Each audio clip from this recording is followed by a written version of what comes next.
Salve Maria, pessoal, que a paz de nosso Senhor esteja contigo e com toda a sua família. Como é que vocês estão, pessoal? Tudo bem? Boa noite. Com muita alegria, agradecendo a Deus, mais uma semana que a gente viveu aí. E a gente vem aqui nessa noite, tá podendo compartilhar com vocês mais uma meditação, tá tomada do livro de São Lucas, capítulo 10, do versículo do 1 ao 12, depois do 17 ao 20. E nessa meditação queremos, ademais de transmitir a vocês essa paz, que Jesus pede a que os discípulos levem a todas aquelas pessoas, a todas aquelas nações, podemos dizer. Por que nações? Porque no Antigo Testamento o número 72 significa nações. Essas nações que foram as que foram dispersadas depois da Torre de Babel. E também fazendo alusão ao Antigo Testamento, vemos que Moisés também tinha enviado 72, ou seja, tinha enviado discípulos a ver ou antepor a ida dele à Terra Prometida. E esse 72 também número 72, nos faz lembrar a subida de Moisés para conversar com Deus. Só que lá era que Moisés subia junto com esses 72 para falar com Deus. Na verdade era 72, tinham ficado nas aldeias e ia conversar com Deus, unir com Deus. Aqui Jesus Cristo manda 72 discípulos de dois em dois para que possa preparar o caminho dele, anunciando que o reino de Deus estava por chegar. E quem é esse reino de Deus? É o próprio Jesus Cristo, que nós queremos mostrar a vocês aqui, que é também esta paz que ele pede para anunciar aqueles povos que foram enviados, esses 72 discípulos. E é muito importante que a gente saiba que São Lucas é o primeiro iconógrafo, um artista, foi o primeiro a pintar um quadro de Nossa Senhora. E por que eu falo isso? Porque quando a gente se depara com o texto, São Lucas nos está dando uma série de imagens. Começa com a cosecha, depois tem o tema do lobo, depois entra escorpiões, serpentes, uma série de coisas que São Lucas vai colocando, que se a gente não entende o porquê ele está falando, a gente não se adentra nesse mistério do Evangelho. E na primeira parte, São Lucas nos coloca a imagem dessa cosecha e desse envio. Chama esses 72 e fala que a cosecha já está preparada. E eu os envio como ovelhas em meio de lobos. E envia esses 72 sem bastão, só com bastão, sem capa, sem dinheiro, envia eles numa total dependência daqueles que o vão receber e também de Deus. Então, quando a gente se depara com essa imagem da cosecha, a gente deveria se perguntar o que Jesus Cristo está querendo nos mostrar com essa imagem da cosecha. E aqui a gente poderia ver duas coisas. A cosecha é o tempo onde a terra já foi trabalhada, onde já se colocou todo o suor aí e agora só simplesmente a gente vai colher os frutos. Daí a gente pode tirar uma meditação no sentido de que a gente se identifica com essa cosecha, no sentido de que a gente está disposto a que Deus venha, que Deus envie a pessoas para que recolha os frutos na nossa vida. E esses frutos muitas vezes pode não ter um aspecto de frutos aos olhos humanos. A gente pode falar, mas Deus vai vir ao meu encontro e vai se deparar com muita coisa ruim, com muita falta de virtudes, com muita falta de paciência, com uma série de situações. Se Deus viesse ao teu encontro hoje, o que Deus encontraria? Eu acho que muitos de nós se encontraria na situação de que a gente não tem muitos frutos bons para oferecer a Deus. Então, em que consiste essa cosecha? colheita. Essa colheita consiste justamente no fato de que Deus, o único que Ele quer de tu é justamente os teus pecados, as tuas debilidades. É aí onde Deus encontra a fertilidade dele. Então, Deus envia esses 72 não para colher bons frutos. Deus envia esses 72 para aqueles que estão doentes, para aqueles que estão enfermos, para aqueles que necessitam. Então, a gente, diante dessa situação, reconhecendo que Deus vem a buscar não frutos bons, mas as nossas debilidades, a gente tem que ser humilde o suficiente para deixar que Deus toque muitas vezes nas nossas feridas. E lembrando esses presentes que Deus quer colher através dos enviados dele, me fez lembrar enquanto o Franciel dizia uma história real de São Jerônimo, que foi o que traduziu a Bíblia das línguas do grego para o latim.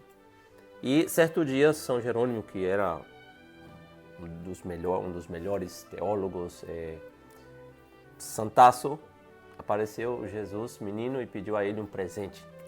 Ele falou: Senhor, eu te dou o dom de interpretar a Bíblia. Aí Jesus falou: não, esse dom eu te dei. É meu, não precisa você me dar o que é meu. Eu te dou, então, essas traduções da Bíblia, as Bíblias que eu fiz. Ele falou: não, essas já são minhas. E ele foi tentando dar presentes, ao ponto que chegou um momento que São Jerônimo falou: Senhor, não tenho nada mais para dar para o Senhor. E Jesus falou: claro que tem. Você tem o único que é só seu e que eu não tenho e que eu quero para mim. E aí Jesus pediu: eu quero os seus pecados.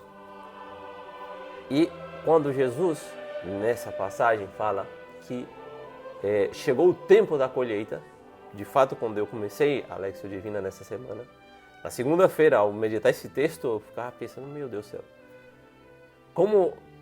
por que Jesus, praticamente começando esse apostolado, vai mandar esses discípulos se ele ainda nem pregou nesses lugares? Como esse povo está preparado para ser colhido frutos bons desse povo?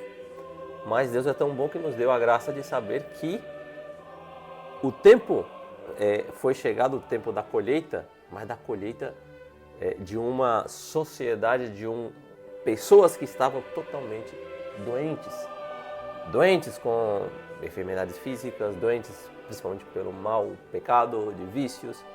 E por isso que ele manda com poder, o poder de expulsar demônios, o poder de curar enfermidades físicas, outras mais. Então, essa foi a colheita que Jesus pediu para que os discípulos fizessem. E se você for trazer no mundo de hoje, no tempo de hoje, o que é a missão de um sacerdote?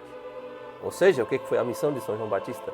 Preparar um povo que estava mal, totalmente afundado nos erros, nas debilidades, nos pecados, para buscar purificar esse povo para a chegada do Messias. Também os sacerdotes têm essa missão, também nós estamos buscando fazer essa missão de preparar as pessoas para poder acolher ao próprio Cristo Jesus. E essa preparação se dá principalmente como Jesus fez. Quando os discípulos chegarem, anunciam essa paz, que o reino de Deus estava perto. E esse perto era porque Jesus estava por vir. Por isso, os sacerdotes, hoje em dia, têm essa missão também, de preparar esse povo. E ao preparar para quê? Para a chegada desse que vai trazer essa paz verdadeira. E também nos deve levar a pensar, e hoje, como o Franciel bem dizia, né? Que frutos posso dar para Deus? Claramente, é suas debilidades, seus pecados, suas fraquezas.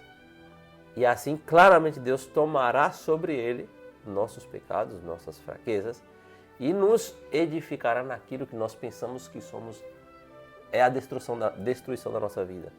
E aí vamos repetir como São Paulo: é na minha debilidade que vem a força de Cristo.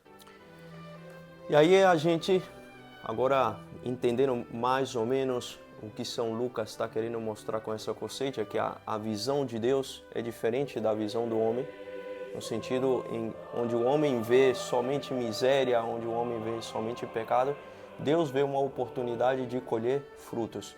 Porque Deus é aquele único, o ser único. Por isso é Deus, é o onipotente, o capaz de tirar daquele não ser do mal frutos bons. Aí a gente entra agora na imagem dessa ovelha e desse lobo. Os enviam como ovelha. Aqui o que São Lucas está querendo pintar é esse tema do sacrifício, dessa ovelha que será sacrificada, essa ovelha que foi enviada, que é o próprio Cristo que foi enviado por Deus Pai à terra, justamente por meio do seu sangue, por meio do seu sacrifício, liberar as almas que se encontravam possessas pelo demônio, essas almas que se encontravam em enfermidades, falando já num contexto mais contemporâneo, com depressão, com uma série de problemas. Então, os envio como ovelhas. A ovelha, um dos aspectos próprios da ovelha é que tem um pastor. E o pastor é Jesus Cristo. Eles, apoiado nessa missão, nesse envio de nosso Senhor, vai como ovelhas e vai enviado em meio desses lobos. E aqui a gente entra para entender um pouco essa imagem do lobo, porque o lobo é um animal solitário, um animal agressivo e um animal que, pelo que São Lucas está pintando, demonstra essa outra cara do ser humano. Esse ser humano que não quer aceitar esse envio, esse ser humano que não quer aceitar essa paz, esse ser humano que não quer aceitar esses portadores dessa paz que Deus quer nos dar. E fechando a porta do nosso coração, nos fechando nas nossas debilidades, nos fechando nos nossos pecados, a gente não aceita a visita de Deus que vem para nos curar, que vem para nos tirar dessas trevas.